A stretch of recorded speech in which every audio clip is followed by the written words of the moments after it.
Alors, souvenons-nous de la définition de la symétrie axiale que l'on a vue dans le primaire. Pour que deux figures soient symétriques l'une par rapport à l'autre, il faut qu'elles se superposent par pliage le long d'une droite, et cette droite est appelée axe de symétrie.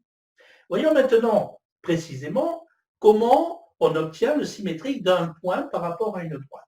On part d'un point P, on va directement sur la droite à angle droit et ensuite on traverse cette droite de manière à parcourir le même chemin de l'autre côté jusqu'au point P', symétrique du point P par rapport à cette droite. Voyons maintenant comment on trace ce symétrique grâce aux instruments de géométrie. On va commencer avec la règle et l'équerre. Tout d'abord, nous traçons notre droite, un point P.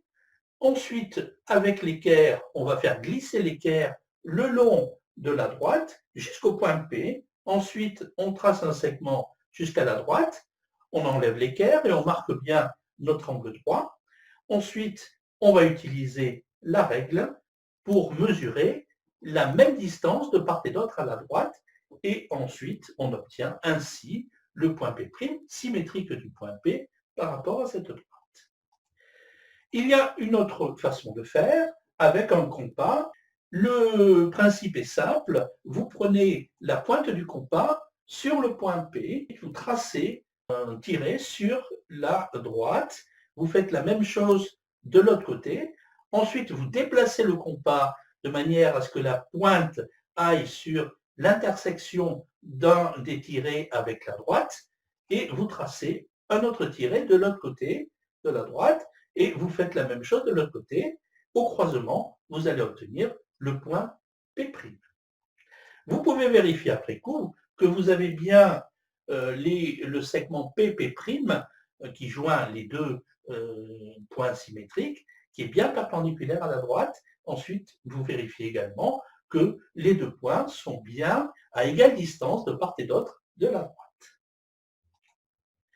Pour tracer maintenant le symétrique d'un segment, rien de plus simple, il suffit de tracer les deux symétriques des points extrêmes du segment.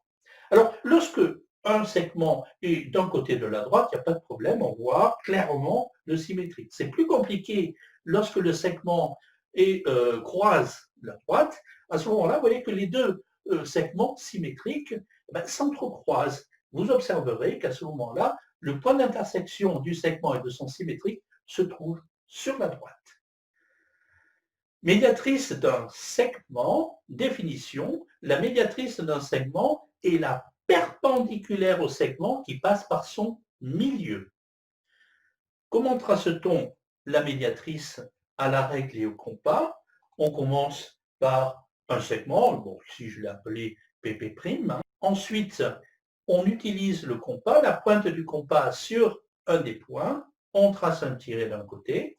Ensuite, la pointe du compas sur l'autre point, le même tiret, sans avoir changé l'écartement du compas, c'est important. On recommence de l'autre côté, à partir de deux points, on obtient ainsi deux tirets, et par ces deux tirets, on va obtenir la médiatrice du segment PP'. On peut vérifier après coup que le segment PP' est bien perpendiculaire à cette droite et que le point P et P' sont à la même distance de cette droite, c'est-à-dire que la droite coupe le segment en son milieu.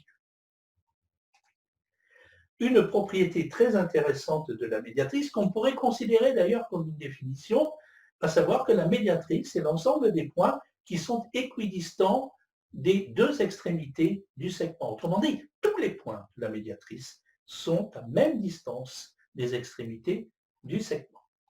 Vous voyez qu'entre axe de symétrie et médiatrice, il y a un lien permanent. L'axe de symétrie d'un segment, c'est tout simplement la médiatrice de ce segment. Si deux points sont symétriques par symétrie axiale, alors l'axe de symétrie, c'est la médiatrice du segment qui joint ces deux points. Un exercice qui est assez commun, on a une figure dont on sait qu'elle est symétrique par rapport à une droite. Et on nous demande de trouver cet axe de symétrie. Alors, Dans ce cas-là, moi, ce que je vous conseille de faire, c'est de trouver deux points caractéristiques, vous voyez ici les deux sommets du bâton, et ensuite de tracer la médiatrice du segment qui joint ces deux points, et cette médiatrice sera l'axe de symétrie. Cette animation vous montre bien que tous les segments qui joignent des points symétriques ont la même médiatrice, le même axe de symétrie. Maintenant, nous allons voir les figures usuelles qui ont un ou plusieurs axes de symétrie. On va commencer par le triangle isocèle avec un axe de symétrie. Il s'agit de la médiatrice de la base. Triangle équilatéral, eh bien, le triangle équilatéral, comme on sait, a trois bases. Il aura donc trois médiatrices. Les trois axes de symétrie de ce triangle équilatéral. Enfin, le cercle, lui, il a une infinité d'axes de symétrie, autant de diamètres que d'axes de symétrie, c'est-à-dire une infinité. Le rectangle, deux axes de symétrie, ces deux axes de symétrie sont les médiatrices des côtés. Le losange, deux axes de symétrie qui sont les diagonales, et enfin le carré, donc qui cumule les propriétés du rectangle et du losange, qui a donc quatre axes de symétrie, à la fois les deux médiatrices des côtés, mais aussi les deux diagonales. Je vous remercie.